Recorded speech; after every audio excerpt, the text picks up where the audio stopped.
پیدائش سے 50,000 سال پہلے دوسری تقدیر لکھی جاتی ہے ہر آدمی کی اس کے ماں کے پیٹ میں. تیسری تقدیر کب لکھی جاتی ہے؟ ہر سال ایک رات کو. اس کو کہتے ہیں تقدیر حولی. حول مانے سال. کہتے ہیں حولان حول ہو جائے یعنی سال گزر جائے تو زکوٰۃ واجب ہو جاتی ہے. اس کے لیے اصطلاح ہے فقہا کی، حولان حول ہو جانا. حول مانے سال. تقدیر حولی کتاب المبین انا انزلناه فی لیلۃ مبارکۃ انا کنا منذرین فیہا یفرق کل امر حکیم امرا من عندنا. کتاب مبین کی قسم، بے شک ہم نے قرآن کو ایک مبارک رات میں نازل کیا ہے. لیلۃ القدر خیر من الف شہر تنزل الملائکۃ والروح فیہا من کل. تو یہ جو رات ہے، اس رات میں فیہا یفرق کل امر حکیم، ہر حکیمانہ فیصلہ کر دیا جاتا ہے. سال بھر میں کس کو کتنی روزی ملنی ہے، سال بھر میں کتنے لوگ مریں گے، سب اسی رات کو لکھ دیا جاتا ہے. اس کو کہتے ہیں تقدیر حولی.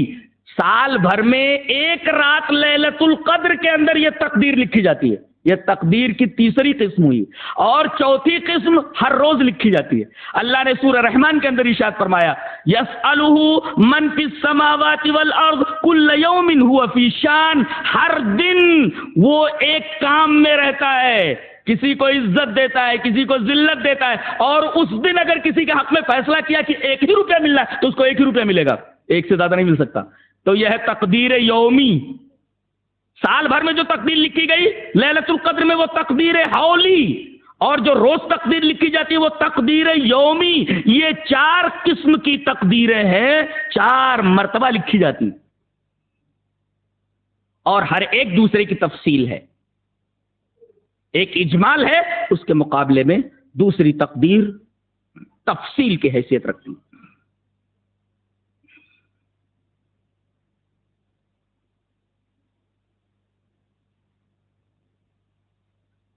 اب ہم ایک اہم پوائنٹ کے اوپر آ رہے ہیں. اللہ تعالی نے لکھ دیا کہ یہ آدمی جنت میں جائے گا، لکھ دیا گیا یہ آدمی جہنم میں جائے گا.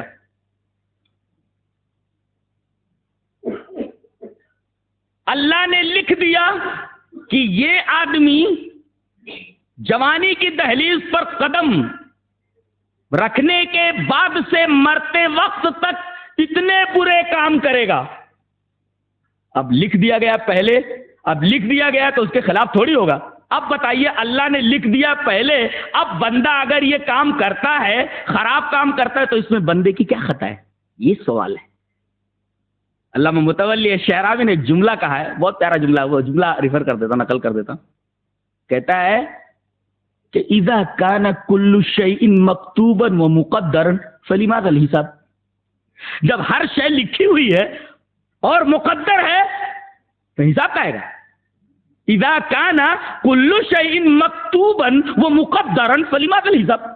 جب ہر شے لکھ دی گئی ہے اور ہر شے مقدر ہے اور اس کے مطابق اگر آدمی عمل کرتا ہے تو فلماذا الحساب. اس کی خطا کیا ہے؟ خطا ہے ہی نہیں تو حساب کا آئے گا. اس کی خطا کیا ہے؟ یہ سوال ہے جس سوال کا جواب ہمیں تلاش کرنا ہے.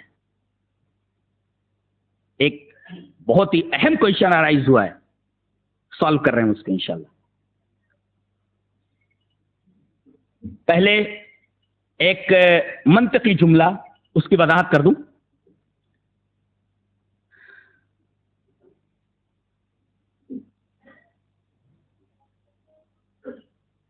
علم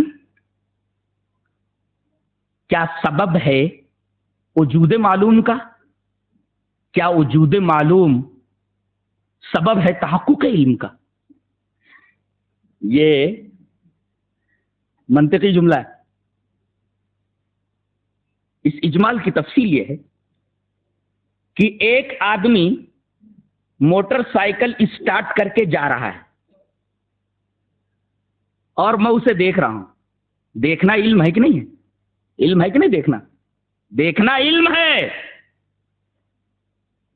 ایک آدمی موٹر سائیکل اسٹارٹ کر کے جا رہا ہے میں اس کو دیکھ رہا ہوں. سوال یہ ہے کہ میں دیکھ رہا ہوں اس وجہ سے وہ کام کر رہا ہے کہ وہ کام کر رہا ہے اس وجہ سے میں دیکھ رہا ہوں؟ یہ سمجھ لو تو تقدیر کا مسئلہ سمجھ میں آ جاتا. وہ موٹر سائیکل اسٹارٹ کر کے جا رہا ہے, میں دیکھ رہا ہوں, مجھے اس کے موٹر سائیکل اسٹارٹ کرنے کا علم ہے, آنکھوں سے دیکھ رہا ہوں, آنکھوں سے علم حاصل کر رہا ہوں. تو مجھے جو یہ علم ہو رہا ہے موٹر سائیکل اسٹارٹ کرنے کا اور اس کے جانے کا, تو میں دیکھ رہا ہوں اس وجہ سے وہ موٹر سائیکل اسٹارٹ کر رہا اور جا رہا ہے, کہ وہ موٹر سائیکل اسٹارٹ کر رہا اور جا رہا ہے اس وجہ سے میں دیکھ رہا ہوں. معاملہ الٹا ہو گیا. آدمی ادھر سے کیوں سوچتا, ادھر سے کیوں نہیں دیکھتا؟ ایک بڑھئی کام کر رہا ہے یا کوئی ویلڈر ورک شاپ کے اندر کام کر رہا ہے, میں اس کو دیکھ رہا ہوں. اب وہ کام کر رہا ہے, میں دیکھ رہا ہوں اس وجہ سے کہ وہ کام کر رہا ہے, اس وجہ سے میں دیکھ رہا ہوں. ایسے ہی اللہ تبارک و تعالی نے چونکہ وہ علم ازلی سے متصف ہے, انسان کی پیدائش سے لے کر کے موت تک کے تمام احوال سے وہ باخبر ہے. اب یہ بتائیے کہ انسان کی پیدائش سے لے کر کے موت تک کے تمام احوال سے پہلے ہی اللہ باخبر ہے کہ نہیں, کہ بعد میں باخبر ہوتا ہے؟ پہلے ہی سے باخبر ہے. اب بتائیے پہلے ہی سے اگر وہ باخبر ہے تو یہ باخبر ہونا یہ کیا سبب ہے اس کے غلط راہ پر چلنے کا؟ ایسا کیسے ہو سکتا ہے؟ اس کی میں ایک مثال دیتا ہوں. زید اور عمر یہ دو شاگرد ہیں بکر کے. زید اور عمر بکر کے شاگرد ہیں. دونوں کو بکر ایک ہی کتاب پڑھاتا ہے اور ایک ہی گھنٹہ پڑھاتا ہے. سال بھر میں وہ کتاب ختم ہوئی. اب دونوں کو بٹھا کر بکر یہ کہتا ہے کہ کل مولانا عتیق الرحمان صاحب آئیں گے اور تم دونوں کا اسی کتاب کا امتحان لیں گے. اسی کتاب کا امتحان ہوگا جو میں نے پڑھایا ہے. مولانا عتیق صاحب تو کل آئیں گے, ذرا آج میں تم دونوں کو چیک کر لوں. پہلے زید کو بلاتا ہے, کچھ سوالات کرتا ہے. زید فٹافٹ ہر سوال کے جوابات دے دیتا ہے. پھر اس کے بعد عمر کو بلاتا ہے. جتنے سوالات اس سے کیے گئے ہیں زید سے, وہی سوالات اتنے ہی سوالات اس سے کیے جا رہے ہیں. ایک بھی سوال کا جواب نہیں دے پا رہا ہے. اب کیا کرتا ہے بکر, اپنی ڈائری میں لکھ لیتا ہے کہ کل جب مولانا عتیق صاحب اس کتاب کا امتحان لینے کے لیے آئیں گے ان دونوں طالب علموں سے, تو زید پاس ہو جائے گا اور عمر فیل ہو جائے گا. دوسرے دن ایسے ہی ہوا. زید نے تمام سوالوں کے جوابات دے لیے اور عمر ان سوالوں کے جوابات نہیں دے سکا, فیل ہو گیا وہ. اب کیا مولانا عتیق صاحب کو آ کر کے یا مجھے آ کر کے پکڑیں گے کہ چونکہ آپ نے ایک دن پہلے لکھ دیا تھا اپنی ڈائری میں کہ زید پاس ہو جائے گا اور عمر فیل ہو جائے گا, تمہارے لکھنے کی وجہ سے یہ فیل اور پاس ہوئے, کوئی بے وقوف ایسا کر سکتا ہے کیا؟ میں نے تو علامتیں دیکھ کر کے لکھ لیا تھا اور ویسے ہی ہوا. میرے علم میں غلطی ہو سکتی ہے لیکن اللہ کے علم میں غلطی نہیں ہو سکتی.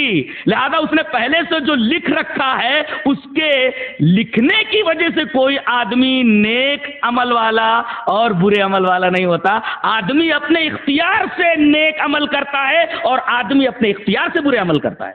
یہ اور بات ہے کہ اللہ تبارک و تعالی نے پہلے ہی سے انسان کے ہر عمل کو لکھ دیا ہے, اسی کے مطابق ہوتا ہے, لیکن انسان اپنے اختیار سے وہ عمل کرتا ہے. یہ ہے تقدیر کا حقیقی مفہوم.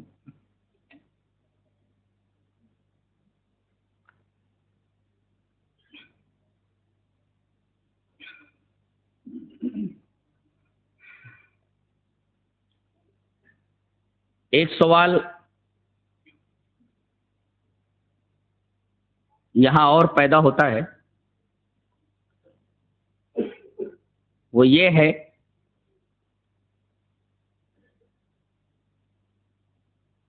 کہ ایسا شخص جو اللہ پر ایمان نہیں رکھتا, اس کے ہاں کوئی بچہ پیدا ہوتا ہے, مومن نہیں ہے, مشرک ہے, کافر ہے, اس کے ہاں کوئی بچہ پیدا ہوتا ہے اور بچپن ہی میں شیر خارگی کے عالم ہی میں فوت ہو جاتا ہے. انتقال کر جاتا ہے، تو اب یہ جنت میں جائے گا کہ جہنم میں جائے گا؟ یہ ایک سوال ہے جسے ہم پہلے حل کریں گے۔ اس سلسلے میں حضرت امام طبرانی المعجم الاوسط کے اندر ایک روایت لائے ہیں، اور علامہ البانی علیہ رحمہ سلسلۃ الاحادیث الصحیحہ کے اندر اس روایت کو لا کر کے اس پر صحیح کا حکم لگاتے ہیں۔ حدیث اس طرح ہے، وعن انس رضی اللہ تعالی عنہ عن النبی صلی اللہ علیہ وسلم قال اولاد المشرکین خدم اہل الجنہ رواہ الطبرانی فی المعجم الاوسط۔ حضرت امام طبرانی اس حدیث کو معجم الاوسط کے اندر لائے ہیں، راوی حضرت انس رضی اللہ تعالیٰ عنہ۔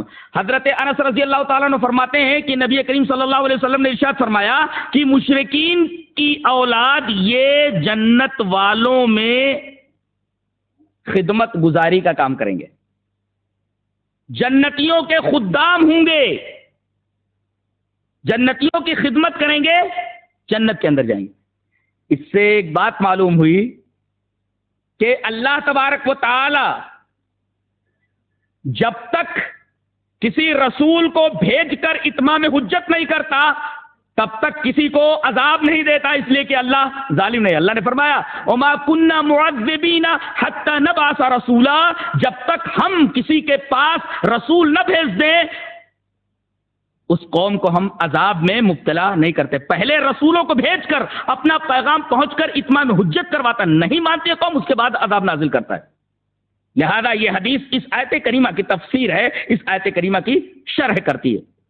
اور ایک حدیث اور ملا لیں تو بات اور واضح ہو جاتی ہے۔ حدیث اس طرح، وعن ابی ہریرہ رضی اللہ تعالی عنہ قال قال رسول اللہ صلی اللہ علیہ وسلم ما من مولود الا یولد علی الفطرہ فابواہ یحودانہ او ینصرانہ او یمجسانہ کما تنتج البہیمۃ بہیمۃ جمعاء هل تحسون فیها من جدعاء ثم یقول ابو ہریرہ فطرۃ اللہ التي فطر الناس علیها لا تبدیل لخلق اللہ ذلك الدین القیم رواہ البخاری فی کتاب الجنائز۔ حضرت امام بخاری اس حدیث پاک کو ایسے ہی کتاب الجنائز میں لائے ہیں۔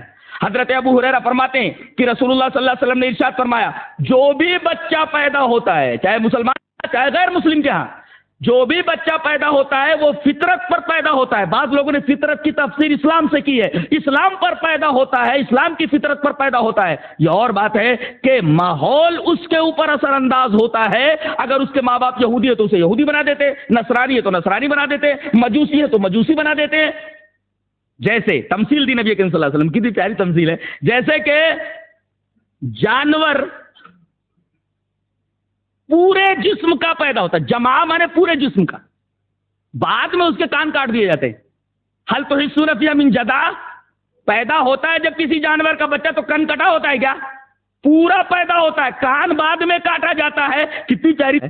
اور اسی حالت میں شیر خارگی کے عالم میں مر گیا تو اس کی چونکہ کوئی خطا نہیں ہے، ماحول سے متاثر بھی نہیں ہوا، لہذا اسے جنت ملنی چاہیے۔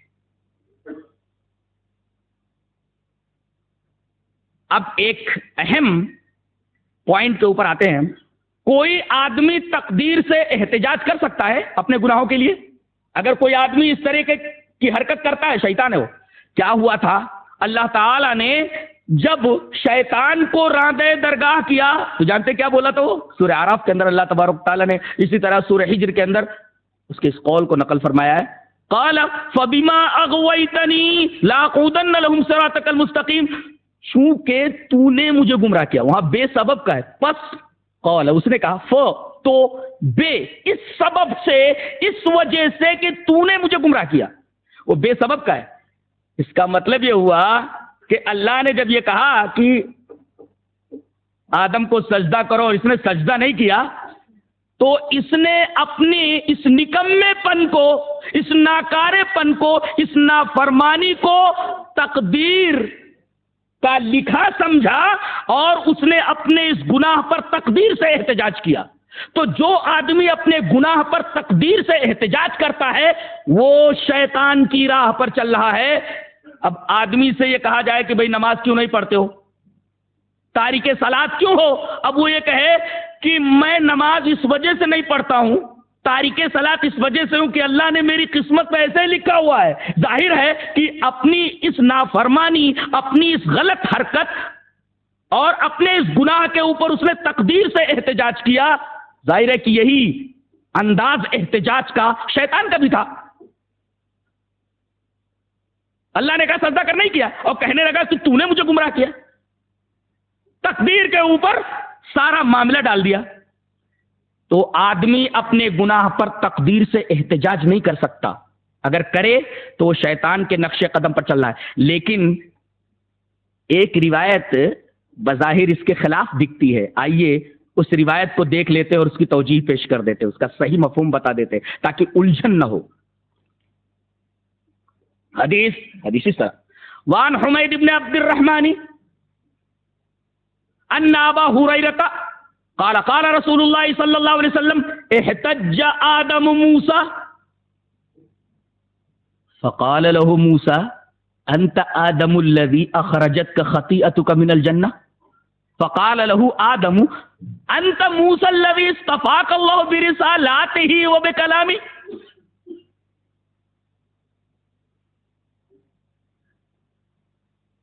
ثم تلومني على امر قدر علي قبل ان اخلق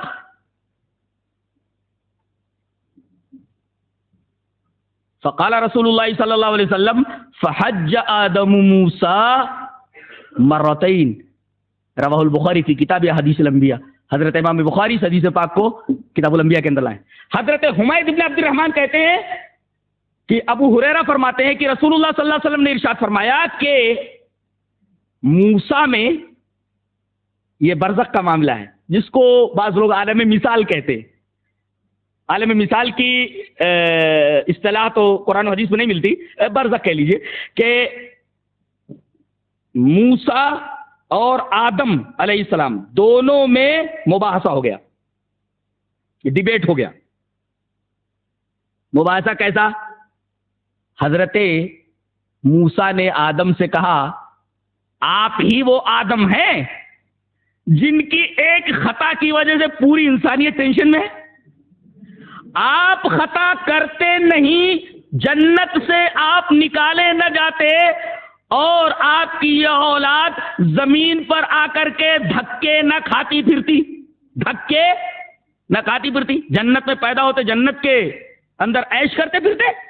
اخرجت کا خطیئتک من الجنہ، آپ کی خطا نے جنت سے جواب دینا ہے۔ اب حضرت آدم بھی ترکی بترکی جواب دے رہے ہیں۔ کیسے جواب دے رہے ہیں؟ فقال له آدم، آدم علیہ السلام بول رہے انت موسیٰ الذی اصطفاک اللہ برسالاتہ وبکلامہ، تم ہی وہ موسیٰ ہو، جیسے انہوں نے کہا تو تم ہی وہ آدم ہو، تو انہوں نے کہا تم ہی وہ موسیٰ ہو جس کو اللہ نے اپنے پیغام پہنچانے کے لیے اور اس سے کلام کرنے کے لیے براہ راست بغیر کسی وسیلے کے بات کرنے کے لیے چنا تھا، استفا کیا تھا، تم وہی ہو، اللہ تم سے براہ راست بات کرتا تھا اور اپنے پیغام کے لیے چنا تھا۔ کہا کہ ہاں، کہا کہ تمہیں پر تورات اتری تھی نا؟ بولے ہاں۔ تورات میں لکھا نہیں تھا فَعَصَىٰ آدَمُ رَبَّهُ فَغَوَىٰ، کہ آدم نے اپنے رب کی نافرمانی کی اور بھٹک گیا؟ یہ لکھا ہوا تھا کہ نہیں تورات میں؟ تم تو تورات کے حامل ہو، اللہ نے تم کو تورات دی تھی؟ بولے ہاں لکھا ہوا تھا۔ پھر میرے بیٹے ثم تلومنی علی امر قدر علی قبل ان اخلق، میری پیدائش سے پہلے جو چیز میرے مقدر میں لکھ دی گئی تھی اس پر مجھے ملامت کیوں کرتے ہو؟ اور اس پر نبی کریم صلی اللہ علیہ وسلم کا تبصرہ بڑا حیرت انگیز ہے کہ اس پر حضرت آدم موسیٰ پر غالب آ گئے ہیں۔ بظاہر ایسا لگتا ہے جیسے حضرت آدم کی یہ دلیل بالکل غلط ہے، بیٹے کا اعتراض بالکل صحیح ہے اور باپ کا جواب صحیح نہیں ہے، بظاہر غلط لگ رہا ہے، اس لیے کہ حضرت آدم نے حضرت موسیٰ کے سوال پر جو جواب دیا ہے تقدیر سے احتجاج ہے اپنی خطا کے اوپر۔ بظاہر ایسا لگ رہا ہے کہ نہیں؟ یہی کام تو شیطان نے بظاہر کیا ہے۔ اللہ نے کہا کہ تو نے سجدہ کیوں نہیں کیا؟ تو اس نے یہی کہا تو نے مجھے گمراہ کیا، اس وجہ سے جانا تھا۔ ہاں میں وہی آدم ہوں۔ یہ دلیل کیا دے رہے ہیں کہ تم وہ موسیٰ جس پر تورات اتری؟ بولے ہاں۔ تورات میں لکھا ہوا تھا نا کہ آدم سے غلطی ہوئی؟ بولے ہاں لکھا ہوا تھا۔ تو تم کائے کو ملامت کرتے ہو مجھے کس وجہ سے ملامت کرتے ہو؟ ایسی بات پر جو میری پیدائش سے پہلے میرے مقدر میں لکھا جا چکا تھا. قدر علیہ، میرے مقدر میں لکھا جا چکا تھا قبل ان اخلق، میری پیدائش سے پہلے. جب اللہ نے میرے مقدر میں یہ غلطی لکھ دی تھی تو یہ غلطی مجھے کرنا تھا، غلطی ہو گئی، لہذا مجھے ملامت کیوں کرتے ہو؟ تو حضرت آدم نے جو اپنی غلطی پر تقدیر سے احتجاج کیا، بظاہر ایسا لگتا ہے یہ احتجاج صحیح نہیں ہے، اس لیے کہ گناہ پر، خطا پر، غلطی پر تقدیر سے احتجاج جائز نہیں ہے. اور اس پر نبی کریم صلی اللہ علیہ وسلم کا تبصرہ بڑا عجیب و غریب ہے. نبی کریم صلی اللہ علیہ وسلم یہ فرمانے کے بجائے کہ اس میں حضرت موسیٰ غالب رہے، یہ کہہ رہے ہیں حضرت آدم غالب رہے. نکتہ کیا ہے؟ نکتہ یہ ہے، حضرت علامہ ابن قیم علیہ رحمہ اللہ تبارک و تعالی نے بڑا زبردست فہم عطا فرمایا تھا قرآن و حدیث کے سمجھنے کا. شیخین کو، حضرت علامہ ابن قیم کو، حضرت امام ابن تیمیہ کو، بڑا اچھا نکتہ انہوں نے شفاء العلیل جس باب میں تقریباً 1000 صفحات پر تقدیر کے عنوان پر انہوں نے کتاب لکھی ہے. کتاب کا نام ہے شفاء العلیل فی مسائل القضاء والقدر والحکمت والتعلیل. ایک مسئلے کے اوپر 1000 صفحات پر بحث پھیلی ہوئی. میں گریٹ آدمی تھا. انہوں نے اس مسئلے کو حل کیا اور بہت پیارے انداز میں حل کیا ہے. کہتے ہیں غور سے سنو نہیں تو پیچیدگی باقی رہے گی. آپ لوگ میری طرف متوجہ ہیں؟ جواب دینے جا رہا ہوں. آدمی اپنی غلطی پر، اپنے گناہ پر تقدیر سے احتجاج ایک صورت میں کر سکتا ہے. کب؟ جب ملامت کرنے کا موقع نہ رہ جائے، تب آدمی اپنی تقدیر سے احتجاج کر سکتا ہے. مثلا ایک آدمی تاریک صلاۃ تھا، نماز نہیں پڑھتا تھا، پوری جوانی اس نے تاریک صلاۃ ہو کر گزار دی. بڑھاپے میں اس نے مسجد پکڑ لی. اب نماز پڑھنے کے ساتھ ساتھ اذان بھی دے رہا ہے، قرآن بھی پڑھ رہا ہے. اب اس سے ایک آدمی کہتا ہے پوری زندگی یار تم نے نماز نہیں پڑھی، اتنا خراب کام کرتے رہے ہو. اب وہ یہ کہہ سکتا ہے مقدر تھا یار، تقدیر میں لکھا ہوا تھا، ہو گیا. دیکھو جب ملامت کا موقع نہ رہے تو آدمی اپنی تقدیر سے احتجاج کر سکتا ہے. نقطہ ملحوظ رہے، اس لیے کہ اب وہ گناہ وہ چھوڑ چکا ہے. تو آدمی اگر مسلسل گناہ کر رہا ہو، اپنے گناہ پر جمع ہوا ہو، تو اس وقت تقدیر سے احتجاج جائز نہیں ہے.